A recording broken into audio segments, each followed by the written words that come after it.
Ini udah hari Minggu nih, kita mau ibadah ya. Oke, kita mau berdoa dulu sebelum kita ibadah. Tuhan Yesus, terima kasih untuk hari ini, terima kasih untuk sepanjang minggu ini buat penyertaan Tuhan. Tuhan, sebentar kami mau beribadah, kami mau memuji Tuhan, menyembah Tuhan, kami bahkan mau mendengarkan firman Tuhan. Baik, kiranya Tuhan yang berkati ibadah ini, biar nama Tuhan disenangkan. Terima kasih Tuhan Yesus, hanya di dalam nama Tuhan Yesus, kami berdoa dan bersyukur. Haleluya. Amin. Yuk adik-adik, kita mau angkat satu pujian ya, kita mau katakan setinggi-tingginya langit.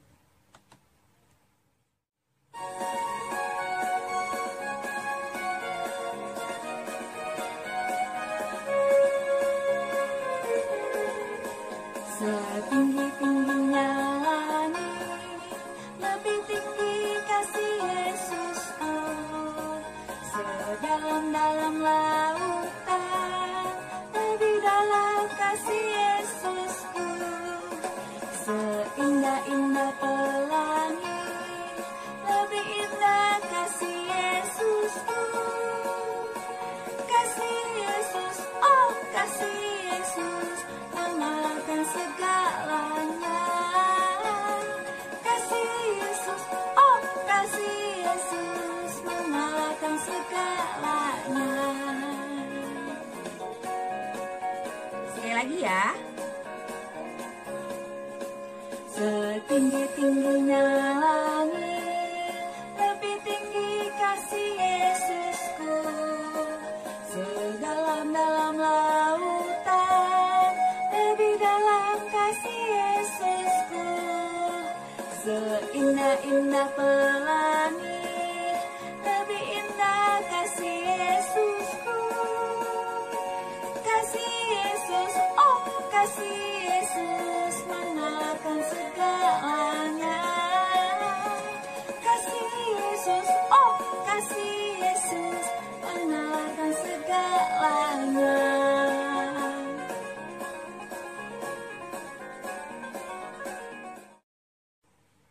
Nah, sebelum kita mendengarkan firman Tuhan, mari kita sama-sama menyembah Tuhan terlebih dahulu ya adik-adik ya.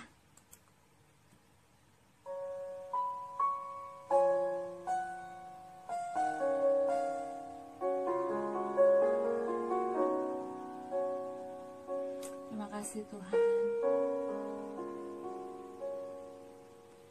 Ku datang ya Bapa dalam kerinduan, memandang keindahan-Mu. Ku berikan segalanya, semuanya yang ada. Ku ingin menyenangkan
Yuk adik-adik, kita berdoa sebelum kita dengarkan firman Tuhan.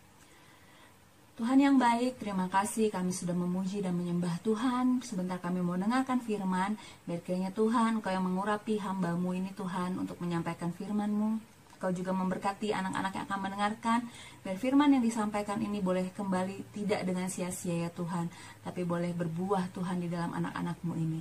Terima kasih Tuhan, di dalam nama Tuhan Yesus kami berdoa dan mengucap syukur. Haleluya. Amin. Puji nama Tuhan. Nah adik-adik, Bunda minggu ini mau bercerita tentang berubah. Nah, coba adik-adik kalau misalnya dengar kata berubah, apa yang terlintas di pikiran adik-adik? Berubah wujud? Atau apa? Nah, biasanya kalau anak-anak itu berimajinasinya pasti berubah wujud ya. Contoh kalau Bunda zaman dulu tuh berimajinasinya berubah menjadi Sailor Moon gitu. Adik-adik ada yang tahu nggak Sailor Moon apa? Kalau nggak ada yang tahu ya wajar ya, karena kita beda generasi gitu. Nah, tapi Bunda mau sampaikan di sini berubah bukan berubah secara fisik adik-adik, tapi berubah secara kehidupan. Nah, Bunda mau cerita dulu ya, ini tentang Tuhan Yesus ketemu sama Om Simon. Nah, mungkin adik-adik udah pernah dengar ya ceritanya ya, tapi nggak apa-apa Bunda ceritain lagi. Jadi satu hari Tuhan Yesus berjalan di sebuah danau di Genesaret adik-adik. Nah, pada saat itu ada banyak orang bergerombol mau dengerin dia khotbah, mau dengerin Tuhan Yesus khotbah gitu. Nah, tapi di satu pinggir danau Tuhan Yesus melihat ada 2 perahu nelayan nih. Terus muka nelayannya kok pada masam gitu ya. Akhirnya Tuhan Yesus menghampiri mereka adik-adik. Kemudian Tuhan Yesus berbicara sama Simon. Nah, Simon ini adalah salah satu nelayan yang ada di sana gitu, di perahu itu gitu. Kemudian Tuhan Yesus berkata, ayo kita ke tengah danau, kita bertolak ke tengah danau, kita cari ikan lagi katanya gitu, kata Tuhan Yesus. Lalu Simon bingung, loh ini siapa? Dia bilang nggak ada ikan, dari tadi saya sama teman-teman saya tuh udah cari ke danau itu nggak ada ikannya. Buat apa kita ke tengah danau lagi, cuman capek-capekin doang katanya gitu. Kemudian Tuhan Yesus percayalah katanya, udah kita berangkat aja yuk ke tengah danau gitu. Akhirnya si Simon bingung, tuh Simon lihat nih, wah kok ini orangnya banyak banget yang mengikuti dia ini siapa sih gitu. Dan akhirnya Simon mengikuti apa kata-kata Tuhan Yesus gitu ya. Nah kemudian akhirnya Simon dengan teman-temannya juga bertolaklah ke tengah danau gitu. Kemudian dia menyebarkan jala gitu sambil masih bergumul gitu, bertanya-tanya. Ngapain sih nih orang suruh kami menebar jala, padahal kan tadi nggak ada ikan, kami udah nebar jala seharian nggak ada ikan gitu. Nah akhirnya waktu si Simon menebar jala itu kok tiba-tiba sesuatu terjadi gitu. Yang tadinya kapal cuma tenang-tenang aja kok kayaknya ada yang goncang-goncang gitu. Terus dia jadi bingung kan. Nah lu apaan nih gitu. Akhirnya Simon coba untuk tarik jaringnya yang dia tebar tadi adik-adik. Wah ternyata di jaringnya itu nyangkut banyak sekali ikan gitu. Bahkan firman Tuhan katakan bahwa perahu itu penuh dan hampir tenggelam. Nah untuk menampung ikan itu saking banyaknya. Terus si Simon heran. Simon bingung. Waduh, ini kenapa bisa begini? Tadi saya datang ke sini nggak ada ikan. Tapi kenapa sekarang kalau orang ini bicara, tiba-tiba ikannya pada datang dan kami bisa memperoleh ikan gitu. Dan akhirnya di situ Simon sadar teman-teman bahwa ternyata yang berbicara itu adalah Yesus. Ternyata dia adalah Tuhan. Dia adalah Allah yang sanggup untuk melakukan sebuah mujizat. Dan itu Simon mengalami mujizat dalam hidupnya. Nah, pada saat itu Simon berkata seperti ini adik-adik kepada Tuhan Yesus. Tuhan, pergilah dari sini, sebab aku tidak layak, aku ini orang berdosa. Namun kemudian Yesus menjawab sama Simon, Simon, jangan takut. Saat ini aku akan menjadikan engkau penjala manusia. Nah, mulai dari saat itu adik-adik, Simon hidupnya berubah dari penjala ikan menjadi penjala manusia. Nah, di sini yang Bunda mau sampaikan adalah adik-adik seperti ini. Ketika kita bertemu secara pribadi dengan Tuhan Yesus, ketika kita sudah mengenal siapa Yesus, nah biasanya akan terjadi satu perubahan dalam kehidupan kita. Ini yang tadi Bunda bilang ya, berubah bukan secara fisik, bukan berubah jadi superhero, bukan berubah jadi Superman, tapi kita berubah secara hati kita berubah, kehidupan kita berubah. Seperti yang dialami Simon ini adik-adik, yang tadinya dia menjadi penjala ikan, yang kalau istilah kita nelayan gitu ya. Kemudian Tuhan ubahkan menjadi penjala manusia, di mana dia akan menjadi pelayan Tuhan, menjadi seorang pendeta, menjadi penyampai firman Tuhan, yang menyampaikan isi hati Tuhan. Nah, begitu juga dengan kita. Ketika kita sudah berjumpa dengan Yesus secara pribadi, adik-adik, kita pasti mengalami perubahan. Yang tadinya males, jadi rajin. Yang tadinya suka ngambek, suka marah, jadi sabar. Yang tadinya suka apalagi ya, pokoknya yang bisa melakukan hal-hal yang gak baik.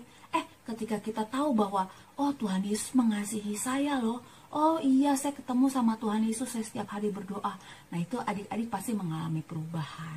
Nah, itu dia adik-adik inti dari cerita yang Bunda mau sampaikan hari ini. Jadi, kalau kita bilang bahwa kita adalah pengikut Kristus, kalau kita bilang bahwa, oh saya orang Kristen, oh berarti kita harus mengalami perjumpaan dengan Kristus. Jangan cuma sekedar judul doang, oh iya saya Kristen, oh iya saya ke gereja. Tapi kita nggak mengalami perjumpaan dengan Tuhan.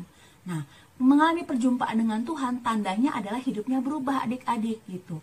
Yang tadinya misalnya 24 jam main handphone. Nah, jadi berubah. Contoh misalnya, oh jadi lebih perhatian sama orang tua, membantu orang tua, menjadi semakin rajin. Pokoknya berubahnya ke arah yang positif adik-adik. Nah, seperti itu ya. Bunda berdoa bahwa kita semua orang-orang percaya kepada Tuhan Yesus mengalami perubahan ketika kita sudah bertemu dengan Yesus ya. Bunda berdoa semuanya pokoknya menjadi anak-anak yang baik, anak-anak yang luar biasa di dalam Tuhan. Karena sudah berjumpa dengan Yesus secara pribadi. Oke, segitu dulu firman Tuhannya. Nah, kita akan melanjutkan di ayat hafalan. Ayat hafalan minggu ini dari Roma 12 ayat 2. Sekali lagi, dari Roma 12 ayat 2a ya. Roma 12 ayat 2a yang bunyinya, janganlah kamu menjadi serupa dengan dunia ini, tetapi berubahlah oleh pembaharuan budimu. Sekali lagi, Roma 12 ayat 2a yang bunyinya, janganlah kamu menjadi serupa dengan dunia ini, tetapi berubahlah oleh pembaharuan budimu. Nah, gampang kan adik-adik? Oke, nanti Bunda tanya ya minggu depannya ayat hafalan minggu ini apa. Nah, setelah ini kita akan menjalankan kreativitas di kelas Zoom. Oke, sampai jumpa adik-adik. God bless you.